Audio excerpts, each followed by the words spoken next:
Hello my loves, I'm Ellie Frost, and on this channel we're talking about the multi-dimensional approach to rapidly and radically healing and transforming during and after narcissistic abuse. And this video is about when the narcissist knows you're onto them, right? This is a point in the relationship where you have educated yourself and you have accepted that this behavior is not normal, and whatever normal means, it's not healthy. It's not healthy behavior. You may have been researching narcissists, realize that they're following the same pattern, and you're on to who and what they are, right? When the narcissist knows you're on to them, they are going to be searching for new supply, right? They're also going to be controlling how other people see you. When the narcissist can't control you, they will control other people's perception of you. The narcissist loves to play the victim, especially the covert narcissist. You may have got with a covert narcissist and, you know, believed their story. I know I did with my ex, like that they were the victim of everything, you know, that everything that they were actually probably doing to other people, they were claiming that other people did to them. So you felt sorry for them, right? When a narcissist can't control you, they will control other people's perception of you. And when they know you're onto them, they are going to start looking for other sources of supply. They will already have sources of supply lined up. The narcissist always has. I made a video yesterday about how you'll never be enough for a narcissist, because the narcissist was always lining up a big network, like a spider's web of supply, right? They may also go into a rage. What they're definitely going to do is blame you, project on you. So if you say to a narcissist, you're a narcissist, most of the time they'll accuse you of being exactly what they are. They will accuse you of doing and being what they are. Project all their crap onto you, right? I know when I broke up with my ex, he basically did that to me. Like everything that you've been tearing your hair out, trying to get them to see the light, trying to get them to, you know, improve their behavior, take responsibility for their part in things, right? They will project onto you and make you the villain. This is classic narcissistic behavior. And they will start a smear campaign, which is basically, it's an assault on your character, right? They get their flying monkeys, enablers, people that believe in the illusion of who this person is. And they would have already, by the way, started smearing your name way before you realise, yeah?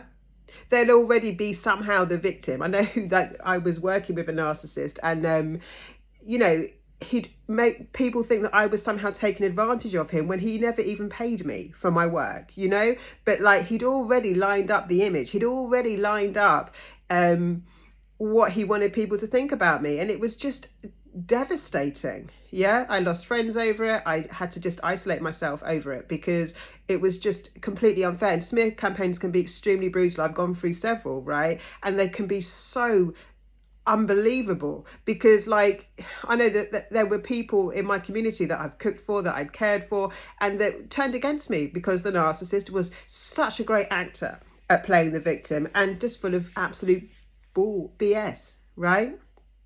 So when they can't control you, they'll control what other people think of you, but they've probably been doing that all along. Yeah, and that's what you have to understand. Narcissists are predictable. They are completely predictable. They all do the same thing. They're soul detached, operating with an entity of consciousness that we're calling narcissism that follows a particular sequence. They are very destructive energies on the planet, right?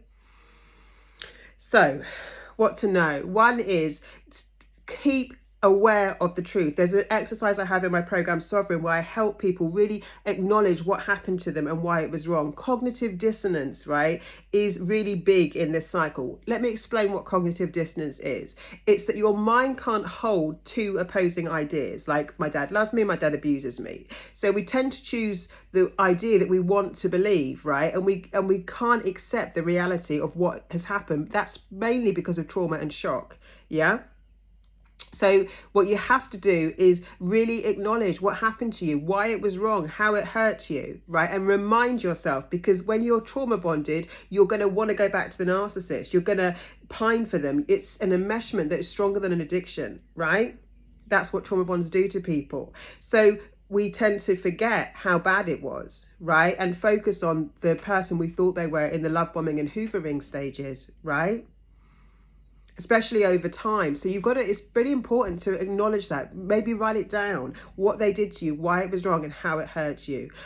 You also think about, this is not your fault, that you're not responsible for how awful the narcissist will behave towards you. It's nothing that you have done wrong. These are destructive energies that perform in a particular way. So I hope this video has helped you and given you some clarity and some confirmation, right? And the biggest thing is, like, stay in your power. Yeah, sometimes we have to cut our losses, even if that is people that we've cared for. If they, you know, if you convincing people to believe who the narcissist is can be very tricky, and actually sometimes a waste of time. Not always, right? I always advise people to speak their truth and speak it really clearly, right? But a lot of the time in these cycles, we're so confused. We don't even know what's happened to us, right? It's such a mind, you know, bending situation. But to know that I've been narcissistically abused, that I was in a relationship where I was constantly devalued, where nothing I ever did was good enough, and I just got eroded over time, and actually understanding that this is abuse. Emotional neglect is abuse, as well as like aggression and everything else they do. Yeah. So I was in an abusive relationship with that person. I know that you might not, you can say that to people. I know that you might see them differently, but that wasn't my experience. My experience was that they were abusive towards me. Yeah. And then get on with your life, build new friends, build new communities. If you can salvage relationships, salvage them. But, you know, the narcissist is absolutely, they don't show any mercy. You can't appeal to their compassion and empathy because they have none, right? And so that's another mistake we make. We try and appeal to the narcissist.